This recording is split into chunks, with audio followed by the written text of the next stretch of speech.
E agora é hora de entrevista importante nessa edição especial do Expresso CNN. A gente conversa com o Rodrigo Lins, que é jornalista, nosso colega então, e pesquisador também. Rodrigo tem uma detalhada pesquisa sobre a situação dos imigrantes latinos nos Estados Unidos. Então, Rodrigo, aqui Mona Lisa Perrone, boa noite a você. Quero saber se você está me ouvindo bem, para a gente poder começar a conversar. Eu, meu parceiro aqui, o Daniel, e também o nosso analista, o Lorival Santana, estamos aqui prontinhos para conversar com você. Você me ouve bem?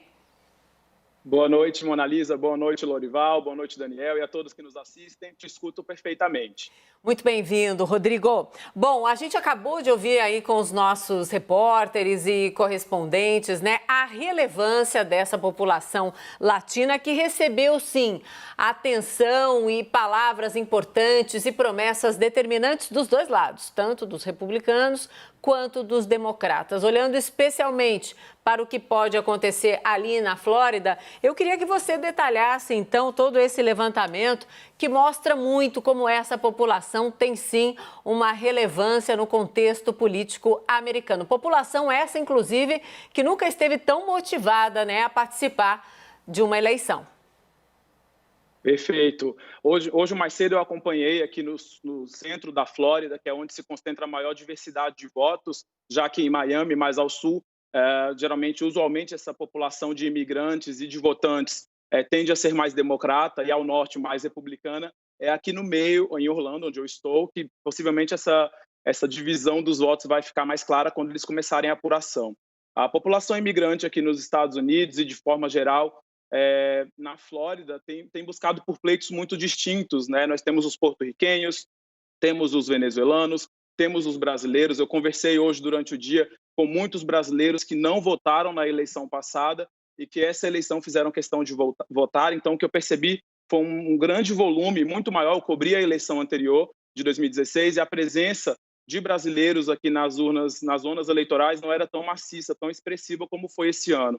Uma outra informação importante é que esses brasileiros que estavam nas urnas de votação hoje se mostraram muito preocupados com a economia, né? Eu até cheguei a perguntar sobre a preocupação maior nessa eleição, se seria a questão da pandemia, se seria a questão econômica. E um outro dado relevante é que a comunidade imigrante aqui na Flórida ela tende a se preocupar um pouco mais com a recuperação econômica do que propriamente com o enfrentamento da pandemia.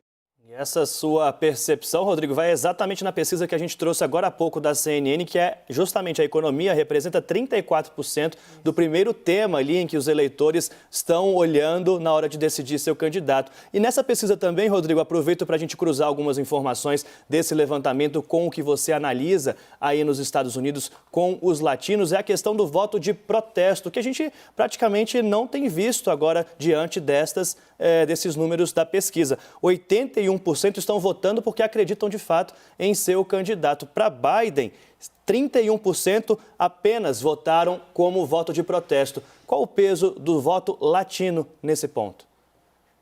Aqui na Flórida, nós temos 850 mil porto-riquenhos que pretendem relembrar aí a trajetória do presidente Trump ao longo desse seu primeiro mandato, no enfrentamento, por exemplo, ao furacão Maria, que devastou Porto Rico e que, à época, as autoridades aqui porto-riquenhas no estado consideraram uma atuação um pouco ineficiente, ineficaz no momento. Então, isso tem pesado na decisão dos porto-riquenhos de apoiarem aí a reeleição do presidente Donald Trump.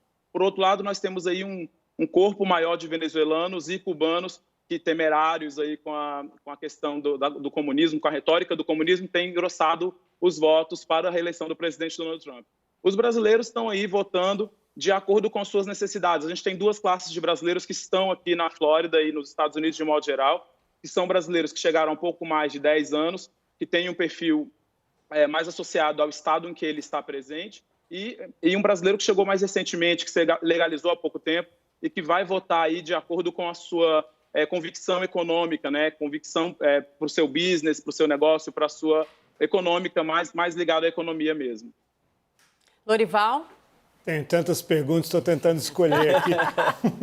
Faz um mix, Lorival, vai lá. Vamos falar dos cubanos, né? Existem também duas classes, né, de cubanos. O cubano que chegou há muitos anos, e que odeia o regime do Fidel Castro porque confiscou seus bens, né? E por associação odeia os democratas, que considera de esquerda, e tem o cubano mais recente que gostou daquelas medidas de afrouxamento do Barack Obama, permitindo mais viagens, para ele poder visitar sua família e, quem sabe, trazer familiares no futuro. Você sente essas duas gerações aí? Qual que você acha que é mais predominante, Rodrigo? Hoje, mais cedo, eu estive em West Palm Beach, onde a Melania Trump, a primeira-dama Melania Trump, votou e mobilizou ali a comunidade dos republicanos, fizeram uma espécie de festa ali durante a chegada dela. E eu conversei com alguns cubanos e é muito latente essa distinção, porque mais ao sul, os cubanos tendem a ser um pouco mais democratas, mais ao norte, um pouco mais republicanos. Então, a gente tem aí essa divisão que você citou e citou muito bem, é latente. Existe uma dúvida muito grande dentro da comunidade cubana, muito embora as pesquisas recentes agora tenham mostrado que essa comunidade aqui na Flórida tenda a votar nos republicanos. A gente percebe que há essa falta de clareza entre eles e muitas vezes na mesma família a gente tem parte do núcleo familiar apoiando a Donald Trump e parte do núcleo apoiando ao Joe Biden. Sabe que me chama muito a atenção, a gente viu nos últimos meses mais evidentemente assim, as declarações de Donald Trump, todas as vezes em que ele se referiu para um grupo dizendo: volte para o seu país, eu quero defender o americano aqui, você não faz parte desse grupo. Mesmo assim, apesar de tantas declarações, muitas vezes questionáveis, do presidente Donald Trump, ele ainda tem sim um apoio considerável dos latinos. A gente tem uma explicação ou é um conjunto de explicações? E depois de tudo que você já explicou, tanto para o Daniel quanto para o Lorival, esses movimentos de apoio e de rejeição estão mudando e daqui para frente a gente verá, sim, Rodrigo, um marco? Sim, esse movimento está mudando e essa eleição particularmente vai mostrar para a gente como será a próxima eleição, Exato. Principalmente dentro da comunidade brasileira. Porque, como eu disse, vários brasileiros nos últimos 2 anos, aumentou a concessão de vistos profissionais para brasileiros aqui nos Estados Unidos.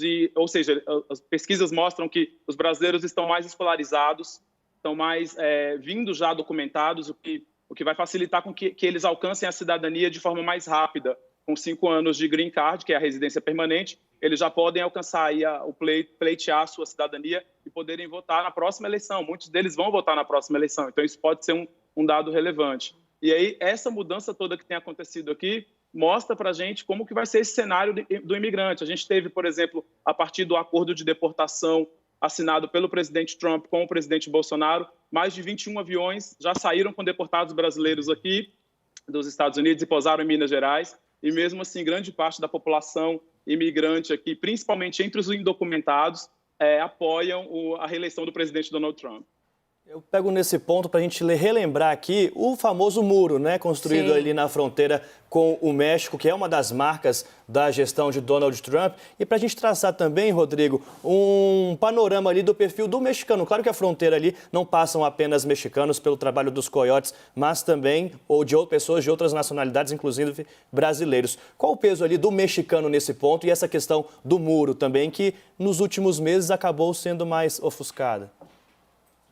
Exatamente, isso é muito importante. A gente tem aqui 70% da força de trabalho agrícola dos Estados Unidos é uma força de trabalho imigrante. Os mexicanos representam grande parte dessa força de trabalho e os Estados Unidos não estão dispostos a perder ou a tentar deportar em massa esses imigrantes. O que houve no governo do presidente Donald Trump foi um endurecimento das normas, uma caça maior a esses imigrantes que estão indocumentados nos Estados Unidos, mas é óbvio, até por isso não houve nenhuma das plataformas, tanto democrata quanto republicana, não propôs aí nada direto e muito relacionado à imigração. Essa também é uma frustração dos imigrantes de modo geral, principalmente os mexicanos, porque as famílias mexicanas já vivem nos Estados Unidos e já têm filhos que nasceram aqui, e então o pai ainda está ilegal ou indocumentado, e aí a gente tem uma série de divisões dentro da própria comunidade que vai fazer com que as pessoas tendam a determinado partido ou a outro.